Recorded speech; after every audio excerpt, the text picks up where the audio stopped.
Hello, it's clozapine fit and lean here again. Right, today this is a video about resistance training, okay, to manage physical health and also mental health in clozapine treated patients. Now, resistance training is really important for a number of reasons, okay. It's very much required for insulin sensitivity, uh, keeping body fat lost off so it doesn't regain, and also things like cardiovascular health, bone mineral density, etc. etc. So, the first thing I want to talk to you about is insulin sensitivity of the muscle. I talked to you earlier on in the video about how clozapine antagonizes the histamine H1 receptors on the level of the periphery, giving what we call histamine H1 signaling impairment. As I said, it causes this inability for this phosphorylation and protein kinase cascade to work efficiently. Now, this means that there's something which goes awry, okay? And the reason why you get this periphery becoming insulin resistant is because you now lack what we call GLUT4 translocation. So glucose uptake transporter 4 translocation. It's insulin mediated. If that insulin mediated mechanism, cascade mechanism, fails, this does not happen correctly, leading to the muscle cells become insulin resistant. So what usually happens is you have a little vesicle inside the cell with a GLUT4. When this pathway activates through the insulin, it translocates out, and you have that GLUT4, glucose uptake transporter 4, sitting on that plasma membrane surface, okay? And what it's supposed to do, it's supposed to scoop up all that blood glucose into that cell where it's polymerized, it's packaged up later to be stored as muscle cell glycogen and also to be oxidized for a substrate for ATP generation, so energy currency by the mitochondria.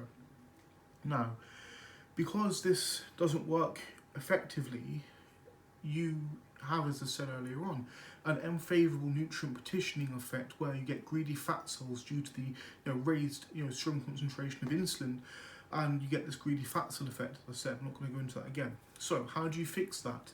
You've got to do resistance training. If you lift weights, whether it be body weights, resistance training with machines in the gym, free weights in the gym seems to be the best, is you get this effect where the GLUT4 forcibly relocates because of mechanical traction of the muscle cell. So now your insulin, your mediated cascade mechanism works correctly, GLUT4 translocates, you can now use that periphery, that muscle tissue, as a glucose sink, okay? This means it sinks away that glucose, so you have less inflammation of your arteries, you have, this glucose disposed of into the periphery, so it doesn't, how can I say, be shuttled unfavorably as energy, partitioned unfavorably into your fat cells, especially the visceral fat cells around the waist. Second of all, it's imperative you do this to keep your weight in check, and also, to essentially not lose weight as per se, but to modify body composition. Muscle cells are far much more metabolically demanding per given unit mass than what fat cells are. In fact, I think it's 5-fold to 10-fold. Don't quote me on that. That's what I've been told, I believe.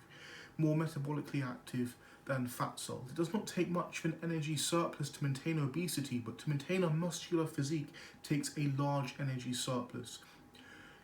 So if you build, it doesn't matter to say if you build maybe 4 or 5 pounds of tissue, but if you build like a really significant amount of lean body mass, 30 pounds or so, 40 pounds of muscle mass, your basal metabolism, your basal metabolic rate is going to jump up by many hundreds of calories a day. And furthermore, because now you are able to burn calories through weight training, which you otherwise could not do, you have this muscle tissue which allows you to, say, rep out of 100 kilos on the bench press for many reps. You can do lots of squats and deadlifts and bodyweight exercises. Is you're now able to burn many hundreds of more calories during, say, a 1 hour weight training session than you would do without that muscle mass. And third most as well is cardiovascular health. Basically, keeping that cardiovascular system strong, by weight training, also doing LISS, so low intensity steady state training, and MISS, medium intensity steady state training, cardio, if you will. And also fourth as well is it keeps your bone mineral density from deteriorating, so you do not get osteoporosis. All of these things which may happen, for example, if you just simply sit about during your detention in hospital, you may become very obese, you may develop a weak cardiovascular system, you may lose your muscle mass, you may therefore then, lose your mobility, in fact, even just simply be able to walk up hills, you may become too unfit to do this because you're too, acclimatized, just basically to being sedated and sat around doing nothing.